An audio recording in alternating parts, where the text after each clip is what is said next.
count you guys. Recording has started, and then I will count you guys in. Let's make sure we get you back. Oh, I get this. I want to just do this. I hate these shares. All right, how do we look? Woo! That was a regular foolishness. Or no. There we go. Like a phone scene? Yeah. We'll add them to the list, though. Don't worry. All right. Okay. 3, 2. WYFP, and welcome back to your favorite podcast, the Flex Cast. Cut. One second. You like that? There's a Y?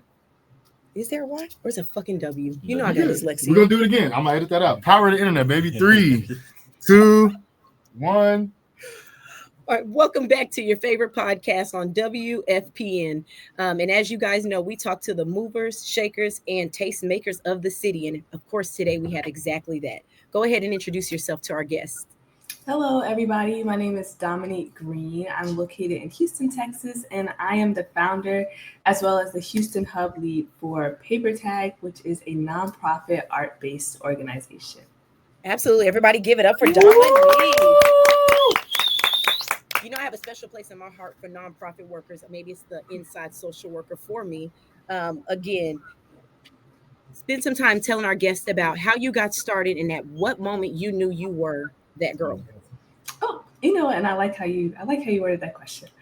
So I'm originally from Harrisburg, Pennsylvania, and my parents are very, very, very big music heads, especially my dad. He's able to like notify a sample of a song 0.5 seconds after it starts. So I got a lot of like my knowledge around music and that whole field from him.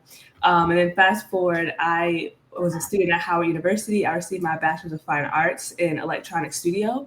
So I studied different mediums of digital art, from website design to graphic design to videos, app development, like anything in that realm was pretty much me. And throughout that time, you know, I've met plenty of creatives. I'm a concert goer, so I was always at concerts and music festivals and just really like diving into that space.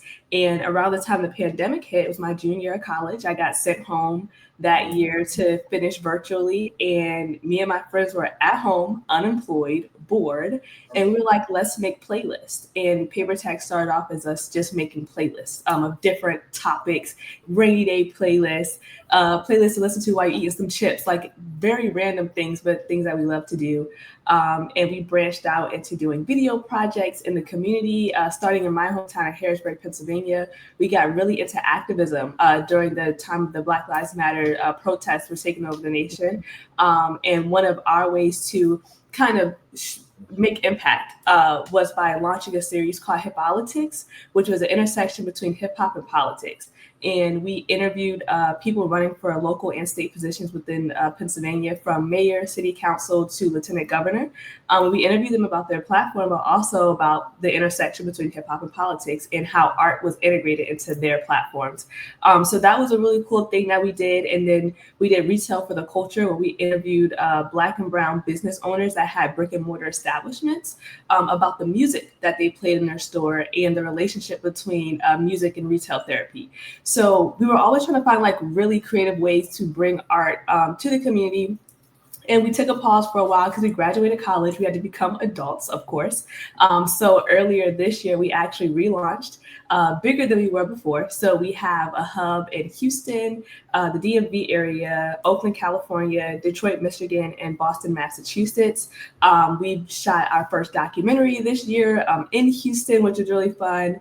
And yeah, I mean, we've kind of just been going around the community now, finding ways to include independent and underground artists all like to our positive space. You know, we wanted to make a safe space, completely opposite of tabloids and things like that, for people to showcase their artwork, whether they're musicians or ceramic artists or they're poets, whatever their medium was. We wanted them to have a safe place to come and really share their work and feel authentic in what they were doing. So that's like a quick gist. I can ramble about it for hours, but that's like a quick gist of everything that we do.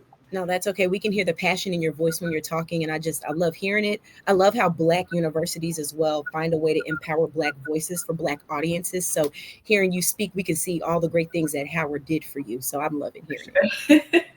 Yes, Howard's done a lot. So I have to do this real quick, but HU. You know. Thank you.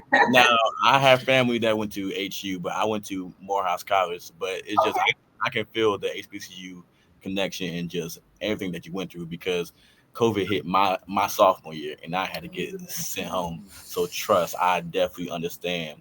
But just hearing your story too, what is something that like you are very proud of that you accomplished in this last year? I'd love to hear about that. Man, I think there's so many things from like the small things to the big things. I think one of the biggest moments for me this year, we are a nonprofit and we began soliciting this year for like sponsorship from corporate organizations. And this is the first time I was in the room with big executive heads, like talking about what we do and the impact of what we do and the things that we have planned. And it was one of those moments where I'm like, I never saw myself in a room like this. I'm nervous. I don't see anybody in this room that looks like me, but I'm going to come up in here and I'm going to present myself the best way I can. And that was like really big moments for me, just to be able to have those conversations, regardless of where they went. It's just the fact that I was in those rooms was really impactful for me. And another thing we did was launched a podcast. So there's a podcast now attached to Paper Tag called the P's and Q's podcast. And that podcast is specifically for highlighting queer artists of all mediums and their journeys and their stories. So it's hosted by a friend of mine, her name is Raina, and our producer is Trin, and they're both queer as well. I wanted to keep it as queer as possible. So I'm like, let me step back. This is not my zone. So I'm gonna let y'all take over it. But it was nice to be able to highlight another community that I'm not directly a part of, but show, or have impact on those other groups. And lastly, we launched a media collective attached to Paper Tag called Control Tag. So like control on your keyboard. That's how it's spelled. And we go to art events throughout the city and we do media for them. So we do like video recaps. We'll do interviews with artists there. We'll interview the guests about their experiences and put together really cool videos for them. Or sometimes we just do editorial. So we'll just go experience an event and we'll do like a quick little write-up on social media.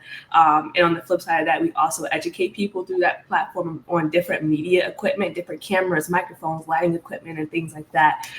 So yeah, I think almost every month that goes by, we're trying to find another way to branch out. Like, how can we expand? How can we do more? And there's probably going to be something new next month. I literally have no idea. But those are a couple of things that I'm the most proud of this year. I love that. Thank you. And we can hear it again, the passion in your voice when you're talking. You're like smiling ear to ear. Like it sounds so great. So wondering, can you share with our guests what's next for you? What can they expect? What's up and coming? Oh man, there's so many things. We have our website operates as a rotating art exhibition. So within the next month, our whole site will look completely different. I can't say yet what it will be, but it'll be a nice experience. Just scroll through our site on the desktop. You can see all the interactive and engaging things that we have planned.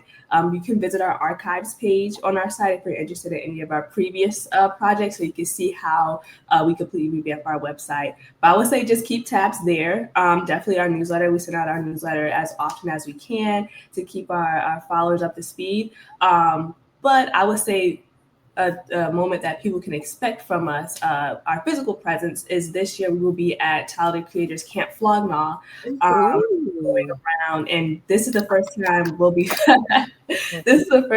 focusing on like fashion. So we'll be going around and kind of highlighting the fashion of the festival. So that'll be really fun. We love music festivals, so we're going to try to capture content first so we can enjoy our time there. But yeah, that'll be the next place that people can see us out in person. That is amazing. Well, can you tell our guests where they can find you, where they can follow you, be as specific as possible so they know how to go straight to you? Absolutely. A quick, easy way to get to all of our platforms is going to our website, which is www.thepapertag.com. That's THE papertag.com. We're also on Instagram at p.papertag. Somebody took papertag, the username, so we got a dot in between the P and the A. But that's how you can find us there. Those are the places we're most active on. But like I said, just go to our website. You'll see all our socials, our YouTube accounts, and then you can subscribe to our newsletters as well. That is awesome. Gotcha. Well, thank you so much for coming and speaking with us today. You were awesome. It's giving Black girl magic, and I'm loving it. I love that. Thank you. Always. Absolutely. As long as it's not Hampton. Thanks again. We're going to clap it up and let you out. Bye. All right. That was perfect, Dominique. Thank you so much. Hey, we got a lot of music festivals down here. So when it's time, I'll call you. All right. Oh, please do. We'll be there. Absolutely. You be easy. Thanks, you too. Bye-bye. You said what? You feel free to stop me. All right. So everybody in the room know Ever except for Maddie. So Maddie, say what up, Ever. What's up? Ever used to be our engineer when we were with Dawa. So he's coming to do an interview with us now.